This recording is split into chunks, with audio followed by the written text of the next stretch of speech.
नमस्कार, मैं हूँ शेखपुरा में, जहाँ पे बच्चे बच्चे को ही पता है कि विजय सम्राट कौन है। और ये शेखपुरा पड़ता है बिहार में, जिसमें आजकल विधानसभा का चुनाव चल रहा है। और शेखपुरा की बात करें तो यहाँ पर राजद की सरकार के आने के पूरे पूरे चांसेस हैं। राजद में विजय सम्राट जी, जो कि हर व्यक्ति यहाँ से परिचित है, उन्हीं की टीम से सुपर 30 के जो सीनियर मेंबर्स हैं, यहाँ पर मैं उनसे मिलने आया हूँ। और सोशल मीडिया पर काफ़ी इमेजेस वायरल हो रही हैं। सोशल मीडिया पर बहुत सारे वीडियोस वायरल हो रहे हैं, जहाँ पर विजय सम्राट जी कभी किसी के पैर छूते हुए नज़र आ रहे हैं, कहीं पर किसी बच्चे को गोदी में उठाकर नज़र आ रहे हैं। तो जानना चाहते हैं कि सुपर 30 की क्या स्ट्रैटेजी है। घर पर वो लोगों के जाते हैं तो उनका क्या प्रतिक्रिया होती है, उनका रिस्पांस क्या होता है। और एक तरीके से अगर वो सभी के घर पे जा रहे हैं तो उनको इस बात का अंदाज़ा लग ही गया होगा कि आने वाले समय में किसकी सरकार या फिर उनका एक तरीके से क्या मत है। तो इन प्रश्नों के उत्तर जानने के लिए हम शुरू करते हैं। सबसे पहले आपसे बताइए, आपका क्या मत है और क्या है सुपर 30 टीम। सुपर 30 का सर मोटिव है, 30 लड़के का जो टीम बना है, ये सब एजुकेटेड बंदे हैं, ये सारे स्टूडेंट हैं। और ये डोर टू डोर जाके और विजय सम्राट जी के लिए डोर टू डोर वोट मांग रहे हैं। और ताकि उधर लोगों की जो पब्लिक का जो फीडबैक है वो बहुत अच्छा आ रहा है और हमारे सम्राट जी इस बार जीत रहे हैं। जैसा कि आपने बोला सुपर 30 टीम, और तो इसका क्या मतलब समझा जाए। मतलब आप लोग नवयुवक हैं, आप लोग अपनी पढ़ाई करने के पढ़ाई भी कर सकते हैं, नौकरी भी कर सकते हैं। तो क्या इस टाइम आप लोगों ने अपनी नौकरी से छुट्टी ले ली है या फिर कोई आप लोग पढ़ाई नहीं कर रहे हैं? सर मैं भी एक प्रोफेशनल व्यक्ति हूँ, बीटेक किया हूँ। और जिस तरह से बेरोजगारी का जो चल रहा है, सरकार जो ला बेरोजगारी, सारे निजीकरण जो हो रहे हैं, इस सब को मुद्दा देखते हुए स्टूडेंट लोगों ने सरकार को बदलना चाहा, एनडीए को बदलना चाह रहा है, ताकि सरकारी जो रोजगार है, जिससे रेलवे हुआ, बीएसएनएल हुआ, ये निजीकरण हो रहा है। इस मुद्दे से सारा स्टूडेंट खफा है। इसलिए हम लोग स्टूडेंट ने सम्राट जी एक अच्छे नेता है। हमारे जो सोशल में इस बार कोरोना काल हो गया या 2019 में जो बाढ़ आया, हमारे घाट को समय में सब लोगों को, सब परिवार को इन्होंने खाना पीना, स्वास्थ्य, खाद्य सामग्री पहुँचाए, जिससे हम लोग प्रभावित हो गए। ताकि ये हमारे जो नए युवा नेता हैं शेखपुरा के लिए, शेखपुरा क्षेत्र को बहुत आगे विकास कर सकते हैं, बढ़ा सकते हैं। इसीलिए हम लोग बढ़ चढ़कर हिस्सा ले रहे हैं। ऐसा देखा जाता है कि बहुत सारे नेता जब चुनाव पास में आने वाले होते हैं तभी अपने कुछ सुपर 30 या सुपर 50 की टीम बना के हर गांव में भेज देते हैं ताकि उनका प्रचार प्रसार हो।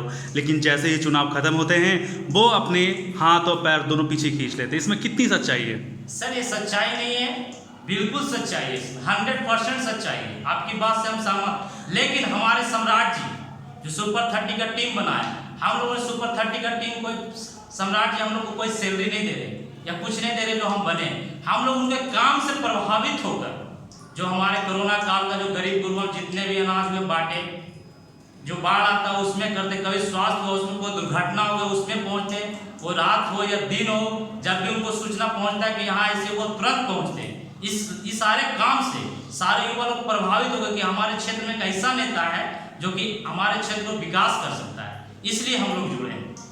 तो सुपर 30 की ये टीम केवल चुनाव तक ही सीमित रहेगी या उसके बाद भी इसका काम जारी रहेगा? नहीं सर, ये काम जारी रहेगा। ये सुपर 30 टीम जो है परमानेंट टीम है, ये कभी नहीं खत्म होगा।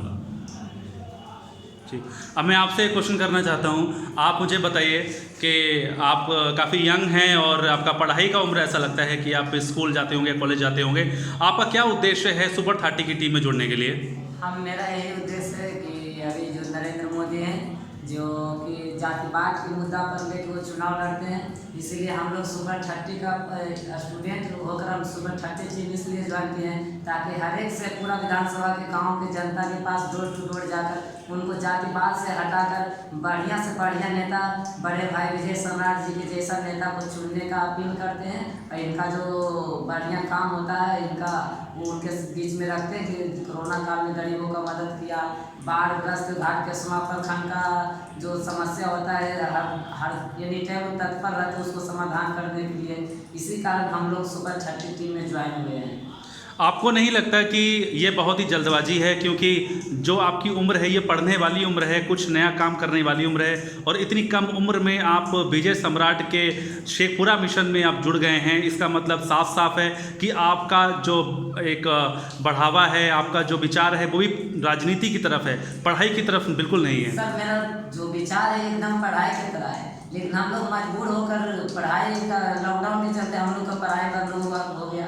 इसके कारण हम लोग सोचे कि जातिवाद के मुद्दा से पूरा खास करके से पूरा विधानसभा से हम लोग जितना दिन यहाँ है हम लोग इसको हटाकर एक बढ़िया नेता, एक अव्वल दर्जा का नेता को चुनने को चाहते, उससे पूरा को शिक्षित विधानसभा बनाकर हमारे पीछे जो आने वाले स्टूडेंट हैं उन लोगों को बढ़िया शिक्षा प्रदान मिले, बीएड कॉलेज खुले, मेडिकल कॉलेज खुले।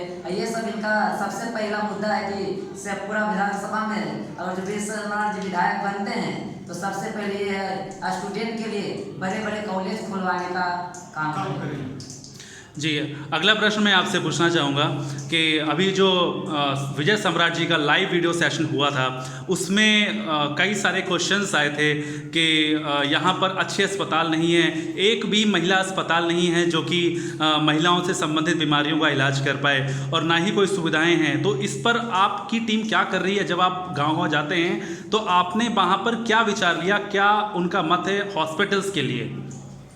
आपके सवालों का करना लाजमी है, ये बिल्कुल 100% सही है। इस बात से हम आपकी बातों से सहमत हैं जो आपने कहा, लेकिन इनका ये भी कहना है कि अगर हम आज से विधायक बनेंगे तो सबसे पहले इन सब चीज़ों को दूर करेंगे। मैं घर घर जा कर के जब डोर टू डोर जाता हूँ और लोगों से मिलता हूँ तो उनका जो भावना रहता है वो सुनते, उसके बाद मैं यही संभावना देता हूँ कि अगर ये जीतेंगे तो आपकी बातों को सुनकर के जरूर आपकी परेशानियों को दूर करेंगे। ठीक है, इससे पहले भी अगर देखा जाए तो विजय सम्राट जी काफ़ी टाइम से राजनीति के दांव पेच खेल रहे हैं। काफ़ी बार उनको देखा गया है टेलीविज़न पर, न्यूज़ चैनल्स पर। उन्होंने एक बार भी बिहार जो आपके प्रशासन है वहाँ से प्रस्ताव क्यों नहीं रखा अस्पताल खोलने के लिए? क्योंकि सर वो कभी चुनाव जीते नहीं, कभी विधानसभा गए नहीं, इसीलिए हम लोग यही सारे समस्या सोच के एक बार सम्राट जी को, हमारे जो 10 साल के विधायक है वो कभी भी विधानसभा में खड़ा होकर अपने क्षेत्र के प्रति कुछ नहीं रखे, इसलिए हम लोग नया विधायक कुछ सोचे ही नहीं, इसलिए हम लोग नया विधायक चुनकर भेजते हैं ताकि हमारे विजय सम्राट जी 10 साल से जो क्षेत्र में काम कर रहे हैं, लोगों के बीच में जा रहे हैं, तो जो लोगों के बीच में जाएंगे वही समस्या को सुनेंगे, तो वो कभी क्षेत्र भी नहीं जाते, इसलिए विजय सम्राट जी हर क्षेत्र में जाते हैं। इसीलिए लोग सोच रहा है कि सम्राट जी को जिताकर विधानसभा भेजें ताकि हमारा शेखपुरा जो विधानसभा जो समस्या है वो वहाँ तक सके। एक आखिरी प्रश्न आपसे करना चाहूँगा, क्योंकि आप लोग सुपर 30 के सीनियर मेंबर्स हैं और आपको पता होगा कि आपके शेखपुरा, आपके जो आपका विधानसभा क्षेत्र है उसकी प्रमुख समस्या क्या है। तो मैं एक सेंटेंस में, एक वाक्य में जानना चाहता हूँ कि यहाँ के लोगों की सबसे मेन परेशानी, प्रॉब्लम क्या है?